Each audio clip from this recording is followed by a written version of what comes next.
Hello, guys, gals, and non-binary pals. It is me, ISAIAH-ZAVION, and I welcome everybody, and yes, I mean everybody, to this space. And today we're going to get into a light-hearted conversation.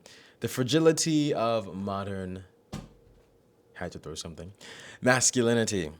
I came upon this subject just because I'm seeing it all of the time. There's so much atrocity happening in the world right now.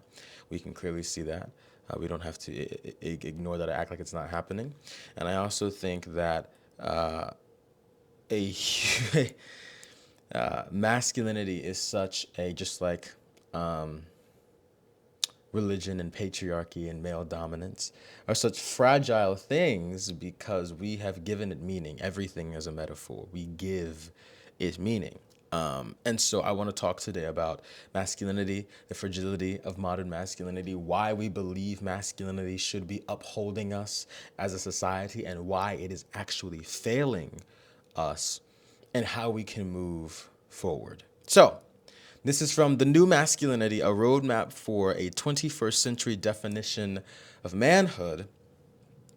It quotes that there are an infinite number of ways to be a person, but to access them fully, men first need to unlearn the restrictions of modern gender roles and the way society has taught them to shave parts of themselves off until their masculinity comes before their humanity. Masculinity is characterized, according to the APA, by strength, stoicism, aggression, and power. Like our academic institutions in general today, the APA presents these aspects of masculinity as our nation's largest male problem. And this is where we're really going to get into it. By Michael Jurian wrote in Psychology Today, masculinity is not our enemy. It says, in reality, however, if boys are to survive and thrive in a complex world, they must work to be strong, resilient, empowered, able to perform, and at appropriate times, stoic in the face of enemies and hardship, aggressive, assertive, motivated, and able to battle against bullies, as well as help us fight our wars, both abroad and home. Powerful, successful in work, in life, in leadership, and when needed, in followership to leaders who are morally sound. Okay, let's get into this a little bit, right? Shall we? In a beautiful world, right, where femininity is designated to the females and masculinity is designated to the males, right? In that world, this may work, right? A world in which egalitarianism, right, exists, and both equal parties have roles and systems and power to complete those roles, and neither of them are denigrated for those roles. Because harvesting food may be just as important, is just as important as going to war.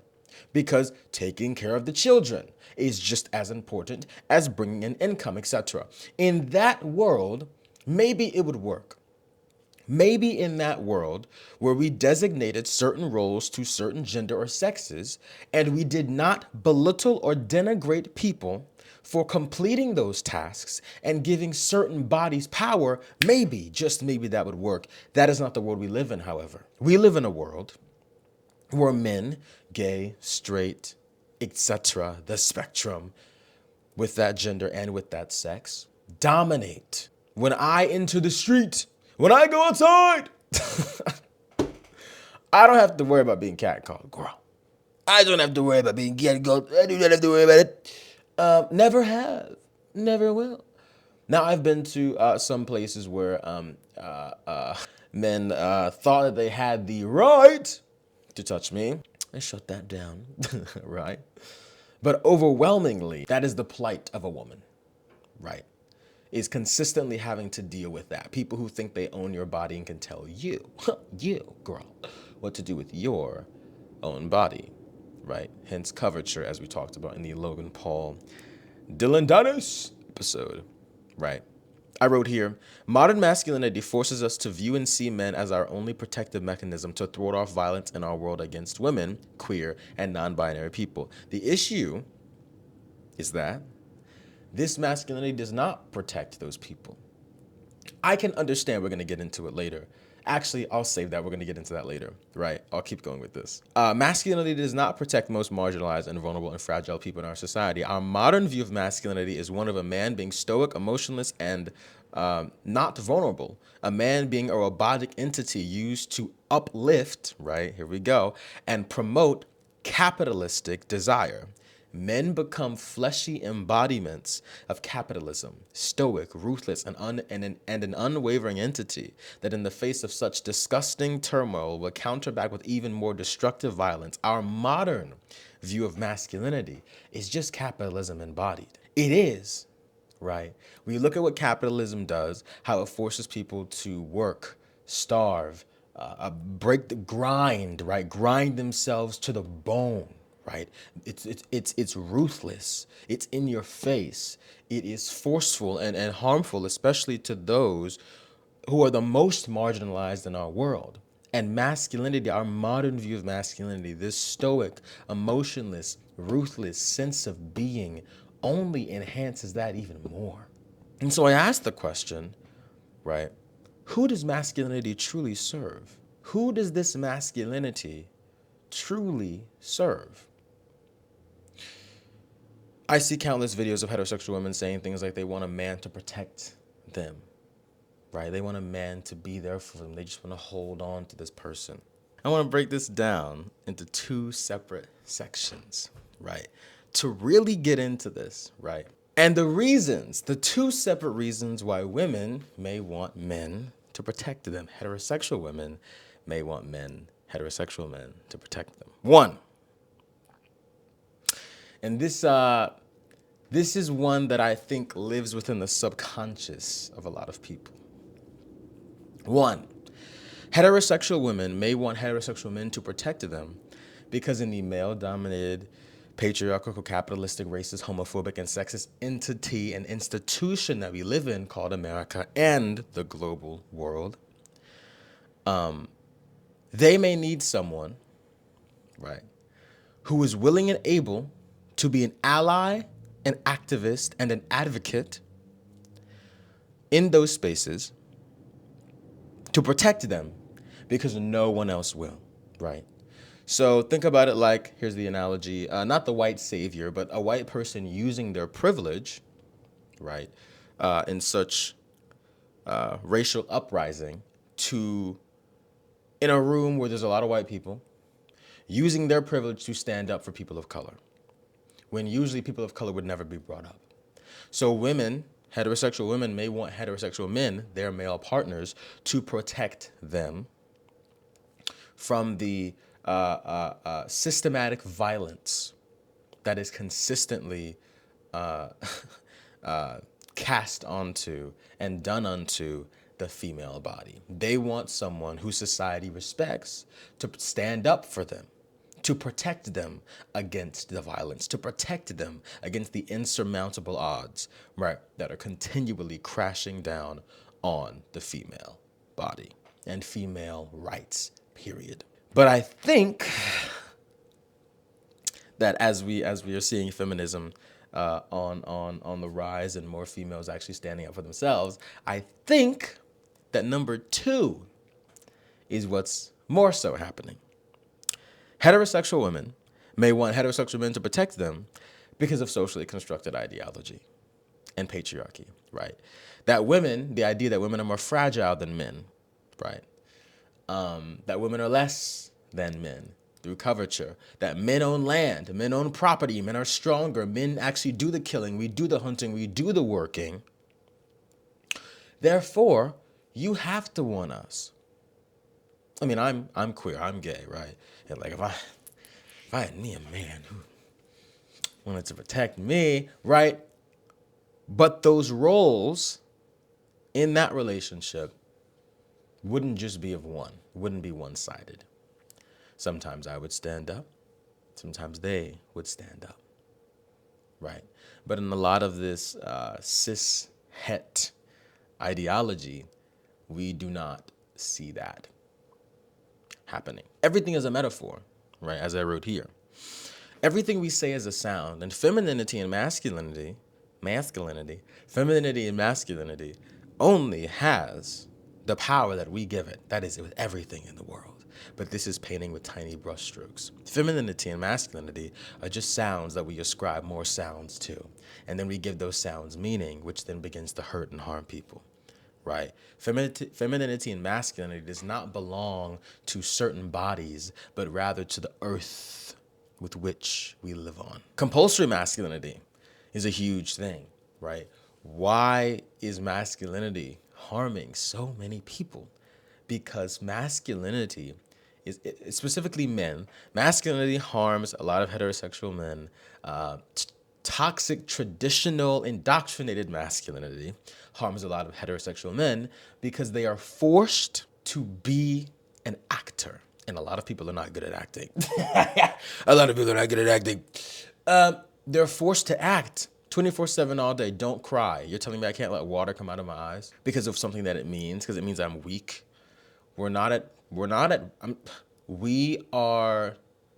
have built a concrete jungle, right? But the issue is we are trying to take the negative aspects of our past and ascribe them to the future we're trying to move forward in. And it's just not working. We're in a concrete jungle. We are at war right now in some places in the world. There are really horrible things happening, but you're telling me in the midst of such pain, of such angst, of such hurt and destruction in our world, I can't let water come out of my eyes because I'm weak, because you tell me I'm weak? No, you're weak because you won't allow yourself to feel.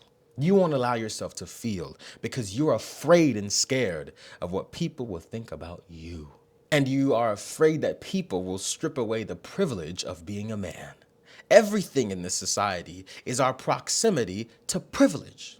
If you are a cis, heterosexual, straight, etc., man, white man, and you stand up for people of color, people can strip away your whiteness.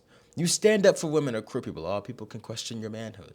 You stand up for the poor, people question your state financially in our society, because you as a person of privilege don't have to do any of that, yet you choose to, and people don't like that, right?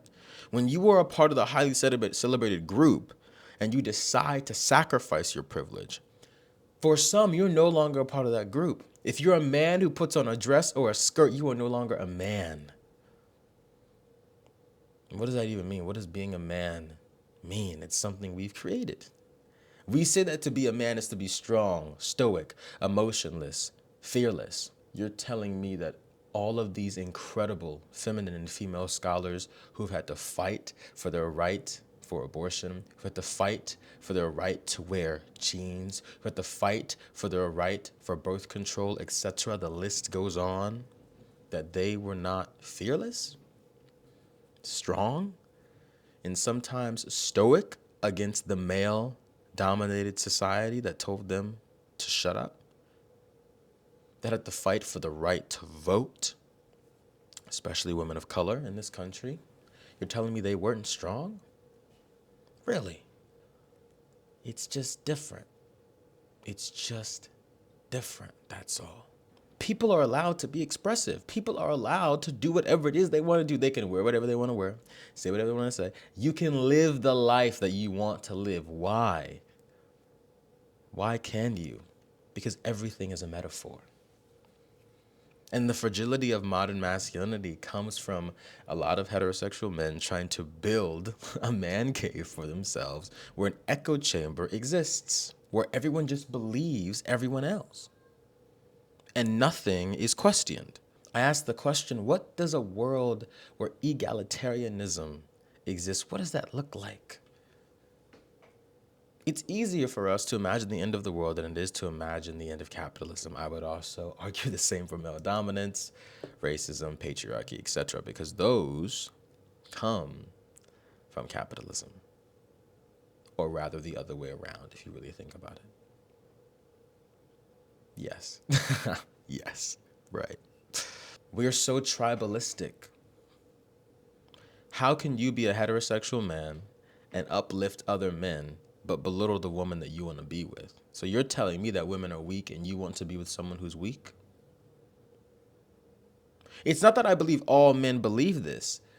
It's not that I believe all men outwardly speak this, but there is something in the brain that will make you believe these things. There's something in the brain that will make you hold these things to be true.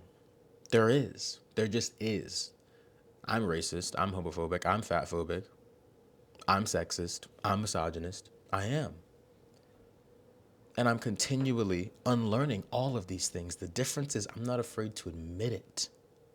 I'm not afraid to say that I am these things in the effort to get better every single day, in the effort to be nicer every single day, in the effort to learn every single day. But so many people don't want to do that. Margaret Fuller wrote, "Male and female represent the two sides of the great dualism, but in fact, they are perpetually passing into one another. Fluid hardens to solid, solid rushes to fluid. There is no wholly masculine man, no purely feminine woman." She was an American journalist and editor. And this is by Shaka Senghor. I think that's how you pronounce it. As black men, we need to fully, I want to speak specifically to my black men. As black men, we need to fully embrace our humanity by loving deeply and unapologetically. We must break free from the limiting stereotypes imposed on us by society and embrace the endless possibilities of what it means to be both black and male. To achieve this, we must have the courage to write our own narratives, showcasing the full spectrum of our humanity, from tenderness to strength and everything in between. Only then can we experience true freedom. It's time to move away from the all or nothing mindset that has figuratively and literally imprisoned black men, and to move forward, to move towards a more compassionate and nuanced understanding of what it means to be a black man in today's society. Our modern take on masculinity, for me, and the take we've had for generations upon generations, is one where victims of said masculinity are not believed, is one where we excuse masculinity for being violent and reckless. Boys will be boys. And it's quite disgusting, because our modern view of masculinity will only continue to lead us down a path of more ignorance, bigotry, and negative idealism that only puts us in a position of more harm and perpetuating more hate throughout our world. Toxic masculinity, our fragility of our masculinity, comes from the denigration of femininity, comes from the denigration of trans people, right? Or rather, leads into our fragile masculinity only continues to lead us to sexism, misogyny, transphobia, homophobia. We didn't used to be like that a few thousand years ago. And then a bunch of mistranslated scriptures had to be written by a bunch of chimpanzees. We didn't used to be like this. Mike and John are married. They're going to the river to catch some rocks. Okay, bye. Right?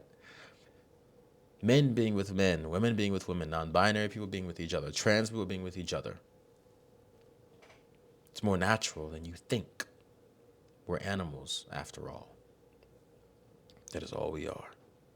And we can see this with creators like Sneeko, Aiden Ross, Andrew Tate. This performative masculinity, you can clearly see through it. I know they want to cry.